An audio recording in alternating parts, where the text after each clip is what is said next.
አዚዝ ከጓደኞቹ ጋር ጥሩ ምሽት እያሳለፈ ነበር። ናዝሊ፣ ፈሪድ እና ቤተሰቦቹ ወደ ቤቱ ሲመጡ ይበልጥ ቤቱ ደመቀ። በድር ናዝሊን እንደሚወዳትና ምግቧ እናቴ ከምትሰራው በላይ ይጣፍጣል ሲል ይናገራል።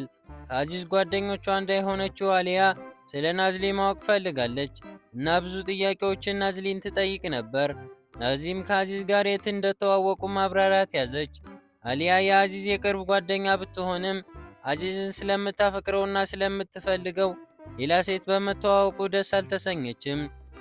ፈሪድም የናዝሊና የአዚዝ መቀራረብ ሰላም አልሰጠውም። አሊያ አዲስ የሙዚቃ ስራ አለኝ ሁላችሁንም ጋብዣለሁ ስትል ትናገራለች። ናዝሊ አይመቸኝም መምጣት አልችልም ብትልም እህትሽና ጓደኛሽ ጋር አብራችሁኑ ስትል ታሳምናታለች። ፈሪድም ስራ እንዳለበትና እንደማይመጣ ሲናገር አሊያ እባክህ እንዳንተ አይነት ታዋቂ ሰው በእኔ የሙዚቃ ዝግጅት ላይ ቢገኝልኝ ጋዜጠኞችና ፎቶግራፎች ይመጣሉ፣ እባክህን ተገኝልኝ ስትል ትጠይቀዋለች። እሱም ነገ ጨረታ አለብኝ፣ እሱን ካሸነፍኩ የሙዚቃ ድግሱ ላይ ይገኛለሁ ሲል ቃል ይገባል። በአዚዝ ቤት ጥሩ ምሽት አሳለፉ። ቢሆንም ግን ፈሪድና አሊያ በናዝሊና በአዚዝ መቀራረብ የደበራቸው ይመስላል። ፈሪድም በሚያየው ነገር ራሱን መቆጣጠር አቅቶት ደህና አምሹ ብሎ ተሰናብቷቸው ወደ ቤቱ ይሄዳል። በቀጣዩ ቀን ፈሪድ ከጨረታው ቦታ ተገኝቶ በመጫረት ላይ ነው። ፍቱን ናዝሊ የሙዚቃ ድግስ እንደተጠሩ ከነገረቻት ጀምሮ በጉጉት ላይ ነች። እናም ለመሄድ ዝግጅት ላይ ናት። ናዝሊ ግን ወደ ሙዚቃው ዝግጅት ለመሄድ ፍላጎት የላትም። ምክንያቱም በድግሱ ላይ ፈሪድ ይገኛል ብላ ስላሰበች እሱ ከሚገኝበት ቦታ መገኘትን አልፈለገችም። ቢሆንም ግን በጓደኛዋ ፍቱን ግፊት ወደ ፕሮግራሙ ለመሄድ ወሰኑ። አሊያ ከመድረኩ ላይ ትዘፍናለች። ፈሪድም ጨረታውን በማሸነፍ በሙዚቃው ድግስ ተገኘ። ቢሆንም ግን ዛሬም የናዝሊና የታናሽ ወንድሙ አዚዝ መቀራረብ ስለረበሸው ተሰናብቷቸው ድግሱን አቋርጦ ወደ ቤቱ ይሄዳል።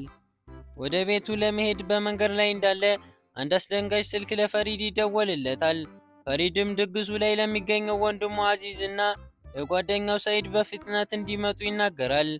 አዚዝና ሰይድ እነ ናዝሊን ተሰናብተው ወደ ተነገራቸው ሆስፒታል እየሮጡ ይሄዳሉ። በቦታው ሲደርሱ የሰሙት ነገር በጣም አስደንጋጭ ነበር።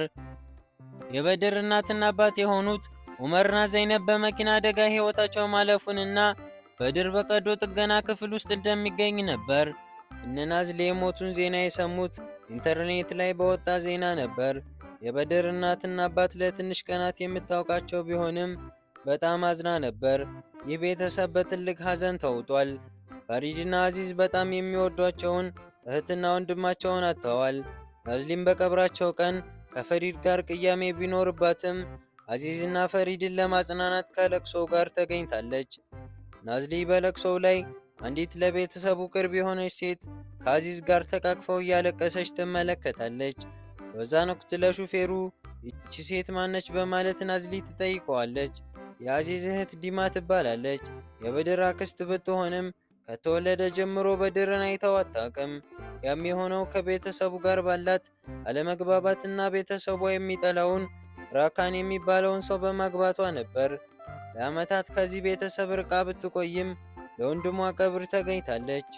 በድር አሁንም በሆስፒታል ክትትል እየተደረገለት ይገኛል።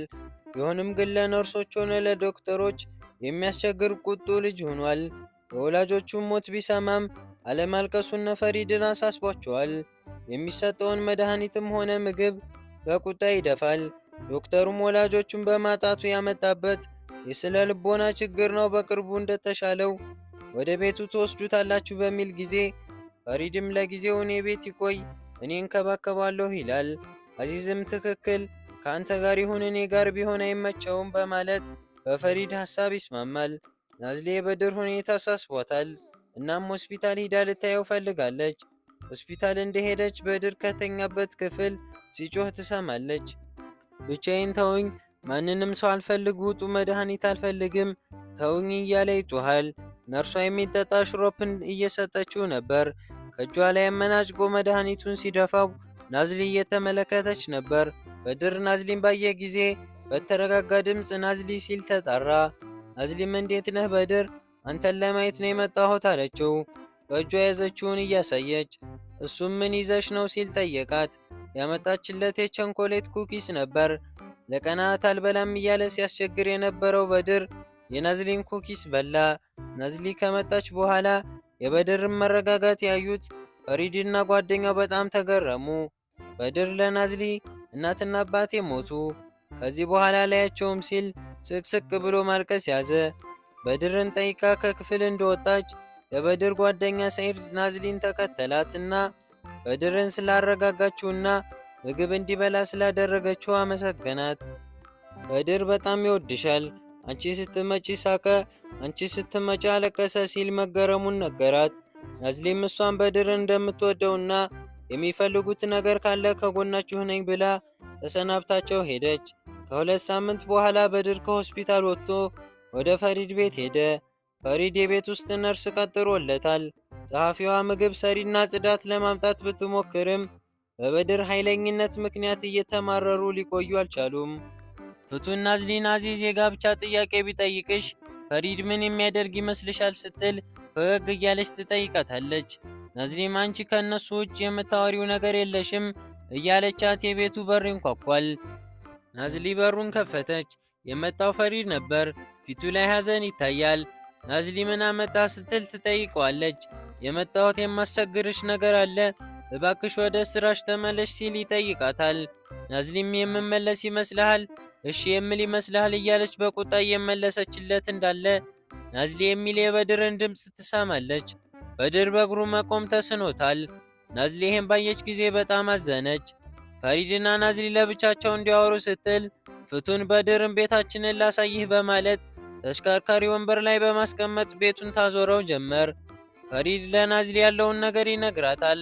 በድር እናትና አባቱን ከሞቱ በኋላ ብስጩና ተናዳጅ ልጅ ሆኗል። በዚህ ጊዜ አንቺ ታስፈልጊዋለሽ፣ ወደ ስራሽ ተመለሽ ሲል ይጠይቃታል። እሷም በድር እንዲያዝንም ሆነ እንዲከፋ አልፈልግም፣ ግን አንተ ባለፈው አስቀይምኸኛል ትለዋለች። እሱም እኔ እንድንጣላ አልመጣሁም፣ ለበድርም ሆነ ለእኔ ታስፈልጊኛለሽ፣ ያለፈውን ነገር እንርሳ ይላታል። እሷም እሺ ወደ ስራ እመለሳለሁ ትለዋለች።